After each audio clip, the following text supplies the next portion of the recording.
सलाम पाकिस्तान 24 न्यूज में खुश आमदीद। मैं हूं सीमल हाशमी। मैं हूं अली आरिफ और मैं हूं मदीहा सलीम। हेडलाइंस आपने जानी, बुलेटिन का आगाज करेंगे अहम खबर के साथ। स्पीकर कौमी असम्बली असद कैसर की ज़ेर सदारत पार्लिमानी कमेटी बराए कौमी सलामती का अहम इजलास कौमी असम्बली हॉल में जारी है। मुशीर कौमी सलामती, दाखिला, खारजा, दिफा और सेक्रेटरी अमूर कश्मीर इसमें ब्रीफिंग देंगे। इस अहम इजलास का आगाज हो चुका है। रहनुमाओं ने इसमें शिरकत की है। Chairman peoples party Bilawal Bhutto Zardari और दीगर रहनुमा इस इजलास में शिरकत के लिए पहुंच चुके हैं और इस इजलास का आपको बता रहे हैं कि इजलास शुरू हो चुका है। इस इजलास का मजीद अहवाल जान लेते हैं। हमारे साथ मौजूद है उस्मान बताइएगा, इजलास शुरू हो चुका है, कौन कौन से रहनुमा शिरकत के लिए पहुंचे हैं?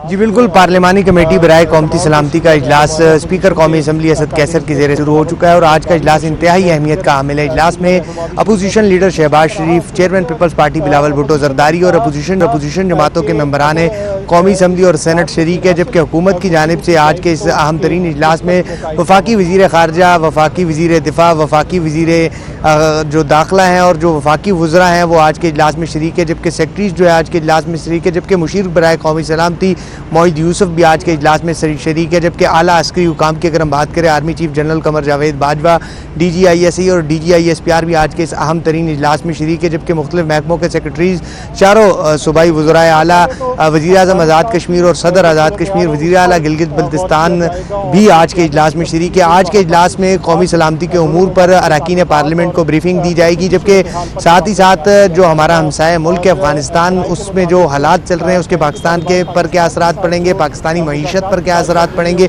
उस हवाले से आज के इस अहम तरीन इजलास में ब्रीफिंग दी जाएगी। जबकि तहरीक तालिबान पाकिस्तान के साथ जो पाकिस्तान का मुआहिदा है की जो बातें गर्दिश कर रही है, इस पर जो आला अस्करी हुकाम और हुकूमत जो है अपोजिशन को एतमाद मिलेंगी। साथ ही साथ अपोजिशन का जो अहम तरीन मुतालबा जो आज के इजलास में ज़ेरे बहस आएगा कि तहरीक लब्बैक के साथ जो मुआहिदा हुआ है उन मुआहिदे में की क्या नुकात है और जो इससे कबल मुआहिदे हुए थे उन पर अमल दरामद नहीं हो रहा है, उस हवाले से आज के इजलास में मुशावरत होगी। जबकि आज का इजलास स्पीकर असद कैसर की ज़ेर सदारत जब कौमी असम्बली के हाल में शुरू हुआ तो आज का कौमी असम्बली हाल को कमेटी रूम का दर्जा दिया गया और आज के इजलास के आगाज पर ही स्पीकर ने तमाम शुरका को खुशामदीद कहते हुए हमारे साथ ही मौजूद रहिएगा। कौमी सलामती पर सियासी और अस्करी क़यादत की बड़ी बैठक है और कितनी अहमियत की हामिल है ये बैठक, इस पर हम बात करेंगे। Senior anchor person Naseem Zehra ने हमें ज्वाइन किया है। नसीम ज़हरा साहिबा, बहुत शुक्रिया वक्त देने के लिए। आज एक बड़ी बैठक होने जा रही है जिसमें कौमी सलामती पर सियासी और अस्करी क़यादत एक साथ बैठेंगी, कितनी अहमियत की हामिल है ये मीटिंग? देखिए, बड़ी अहम इसलिए है क्योंकि बहुत से यानी कि अहम मामलात पॉलिसी के सामने आए हैं पिछले कुछ हफ्तों में। अफगानिस्तान में तालिबान हुकूमत से लेके जो TTP का सवाल है कि उनके साथ किस तरह का क्या पॉलिसी होगी हुकूमत वक्त की, और साथ साथ जो इस वक्त तहरीक लब्बैक पाकिस्तान के हवाले से पहले एक पॉलिसी का ऐलान हुआ, फिर उसमें तब्दीली आई और अभी पिछले 24 घंटों में कलअदम जो उसका एक स्टेटस था उसको तब्दील किया गया। तो ये और फिर जाहिर है जो कश्मीर में इस वक्त हो रहा है और वो किसी हद तक पॉलिसी हवाले से ये सबसे अहम है कि कश्मीर, मकबूजा कश्मीर में इस वक्त हिंदुस्तान की हुकूमत उसमें तब्दीलियां वैसी ला रही है जैसे इजराइल फलस्तीन में ला के कोशिश की है कि दबा दिया जाए हमेशा के लिए फलस्तीनियों को, वैसी कश्मीरियों के साथ किया जा रहा है। तो ये 4-5 बहुत अहम मामलात हैं पाकिस्तान की सलामती से जिनका ताल्लुक है और उसमें इस वक्त पहली मर्तबा हम देख रहे हैं इतने महीनों में कि अस्करी और जो सियासी कुव्वतें हैं वो सब साथ बैठेंगी। लेकिन मैं ये कहती चलूँ कि बड़ा अफसोस है और मेरा ख्याल है कि एक हवाले से हम कहेंगे कि गलत कदम है कि प्राइम मिनिस्टर खुद नहीं इसमें शामिल हो गए। ये बड़ा जरूरी है कि प्राइम मिनिस्टर खुद भी इसमें शामिल होते। चीफ एग्जीक्यूटिव जिन्होंने पॉलिसी का फाइनल उनका फैसला होता है वो लीड करते हैं, उनको भी होना चाहिए था।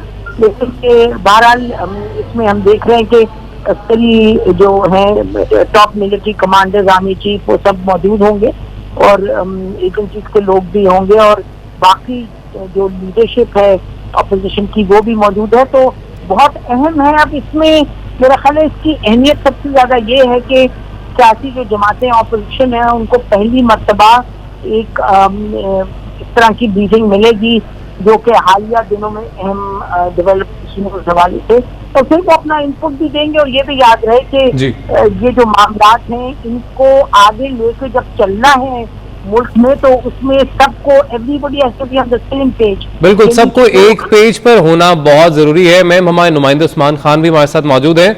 उस्मान, इजलास बाकायदा तौर पर शुरू हो चुका है, इस हवाले से लेटेस्ट अपडेट्स क्या हैं आपके पास? अली, बिल्कुल इजलास जैसे ही शुरू हुआ तो स्पीकर ने जब शुरका को खुशामदीद कहा, उसके बाद मुशीर बराए कौमी सलामती मोईद यूसुफ ने जो हमारी सूरत हाल है उस पर तमाम तर जो मेंबरान पार्लियामेंट है और आला अस्करी हुकाम है उनको ब्रीफिंग जो है उनकी जारी है।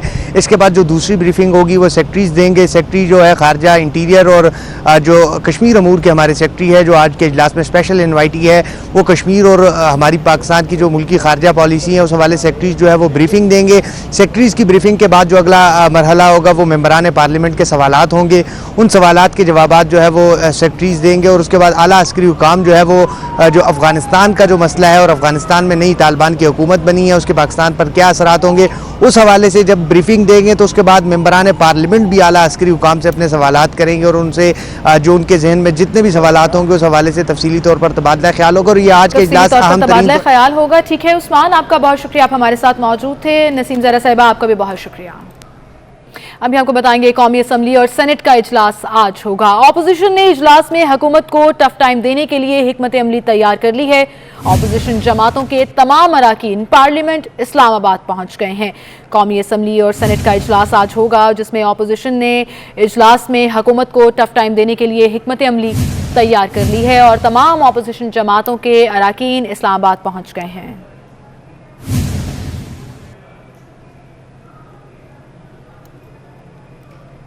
दूसरी जानिब वफाकी हुकूमत का सनती शोबे को $6.5 फी MMBTU पर सब्सिडाइज्ड गैस की फराहमी खत्म करने पर गौर।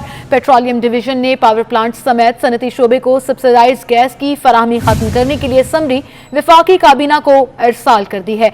अवैस कयानी हमारे साथ मौजूद हैं। जी अवैस। $6.05 फी MMBTU पर गैस फराहमी जो है खत्म करने पर तजवीज़ जो है वो ज़ेरे गौर आएगी कैबिनेट में।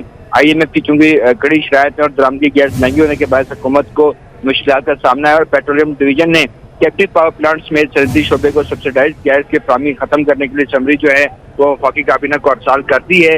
गैस किल्लत और दरामदी गैस 5 गुना महंगी होने के बाद इंडस्ट्री को सस्ती गैस की फराहमी मुमकिन नहीं है। पेट्रोलियम डिवीजन के ज़राए में बता रहे हैं टेक्सटाइल और दीगर सनतों को बिजली पर मुंतकिल होने पर कम निर्खों पर बिजली फराहम करने पर हम तैयार हैं।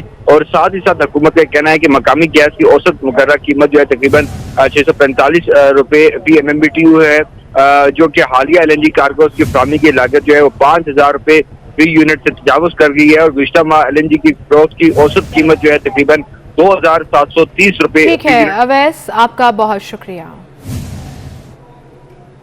मशीर खजाना शौकत तरीन का सनतों को गैस सब्सिडी खत्म करने पर तबसरे से गुरेज। 24 न्यूज़ के सवाल पर मशीर खजाना ने कहा गैस सब्सिडी खत्म करने से मुतालिक हमाद अजहर से पूछा जाए। ताजरों की हरासमेंट खत्म कर दी और थर्ड पार्टी ऑडिट शुरू कर दिया है।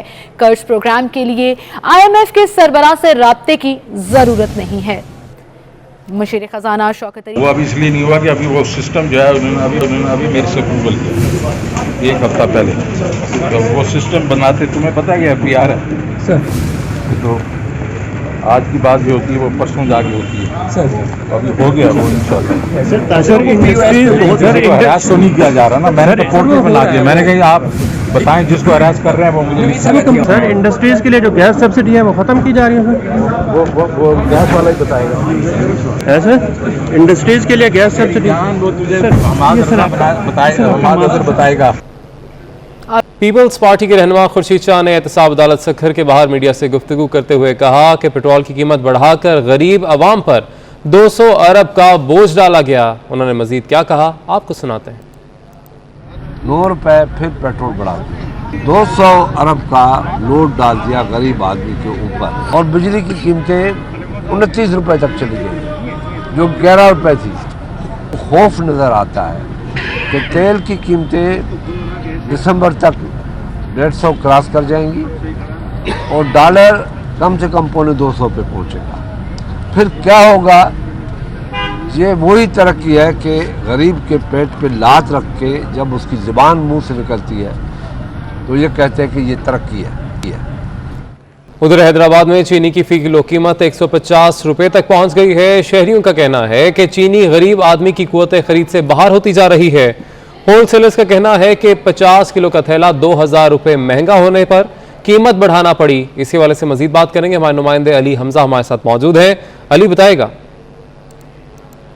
जी बिल्कुल, हैदराबाद में चीनी की कीमतों में काफ़ी इजाफा हो गया है और जो इंतज़ामिया है, प्राइस कंट्रोल कमेटियां हैं, वो चीनी की कीमतों को कंट्रोल करने में नाकाम दिखाई दे रही हैं। हैदराबाद में इस वक्त अगर होलसेल मार्केट की बात की जाए तो होलसेल मार्केट में 140 रुपये, जबकि रिटेल मार्केट में 150 रुपये तक फ़ी किलो चीनी मिल रही है, जो गरीब आवाम के लिए काफ़ी परेशानी का सबब बन रही है। और चीनी चूँकि रोज़मर्रा के इस्तेमाल में होती है तो मजबूरन गरीब आवाम इतने महंगे दामों चीनी खरीदने पर मजबूर हैं। जो होलसेलर हैं उनका ये कहना है कि जो फ़ी थैला है चीनी का 50 किलो का, उस थैले पर तकरीबन 15 से 20 रोज़ के दौरान 2000 रुपये तक इजाफा हुआ है। जो पहले 5000 का था वो तकरीबन अब 7000 रुपये का मिल रहा है, जिसकी वजह से उन्होंने कीमतों में इजाफा किया है। और इसकी वजह ये बताई जा रही है कि जो शुगर मिल्स हैं वहाँ पर ना तो अब तक क्रशिंग शुरू हुई है और ना ही उनकी जानिब से इतना माल दिया जा रहा है जितना कि उनकी तलब है। तो इस हवाले से जो हैदराबाद के शहरी हैं वो काफ़ी परेशानी का सामना कर रहे हैं और उनका यही कहना है कि चीनी की कीमतों को कंट्रोल किया जाए। अचानक इतना इजाफा शहरियों के लिए काफ़ी परेशानी का सबब बन रहा है। जी, महंगाई का जिन बेकाबू है। विफाकी इदारे शुमारियात के मुताबिक एक हफ्ते में आटे का 20 किलोग्राम का थैला 80 रुपए तक महंगा हो गया। कराची में आटे का 20 किलोग्राम का थैला सबसे महंगा 1500 रुपए तक गया है। हालिया हफ्ते लाड़काने में आटे का थैला 80 रुपए तक महंगा हुआ। मुल्क में सिंध के शहरी सबसे ज्यादा आटा महंगा खरीदने पर मजबूर हैं। वकास अजीम हमारे साथ मौजूद हैं। वकास, बताइएगा। जी, इदारा शुमारियात के आदाद शुमार ये बता रहे हैं कि गुज़श्ता एक हफ्ते के दौरान 20 किलो आटे का थैला तकरीबन 80 रुपए तक महंगा हुआ है और इस वक्त कराची में आटे के 20 किलो के थैले की कीमत तकरीबन 1500 रुपए तक पहुंच चुकी है। एक हफ्ते के दौरान लाड़काना में आटे का थैला 80 रुपए तक महंगा हुआ है, बन्नू में 20 रुपए, हैदराबाद में अब आटे के थैले की कीमत 1420 रुपए तक पहुंच चुकी है, जबकि लाड़काना में इसकी कीमत 1400 है। इसी तरह खुलदार में भी 1400 रुपए तक इसकी कीमत है, जबकि क्वेटा में इसकी कीमत 1380 है और सक्कर में 1340 है, जबकि बन्नू में आटे के 20 किलो थैले की कीमत 1300 रुपए तक पहुंच चुकी है। पेशावर में भी आटे का 20 किलो का थैला की कीमत इस वक्त 1270 रुपए है और पंजाब के जो 20 बड़े शहर हैं वहां पर 20 किलो। वकास, आपका बहुत शुक्रिया, आप हमारे साथ मौजूद थे।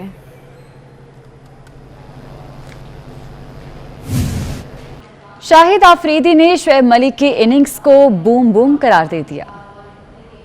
18 गेंदों पर 54 रन और 300 का स्ट्राइक रेट। शुएब मलिक ने रवा वर्ल्ड कप और पाकिस्तान की तरफ से T20 वर्ल्ड कप की तारीख की तेज तरीन 50 का रिकॉर्ड बना था। शाहिद आफरीदी ने ट्वीट किया कि पाकिस्तान टीम की मुसलसल 5वीं फतह की खुशी नाकाबिले बयान है। शुएब मलिक की इनिंग्स बूम बूम थी।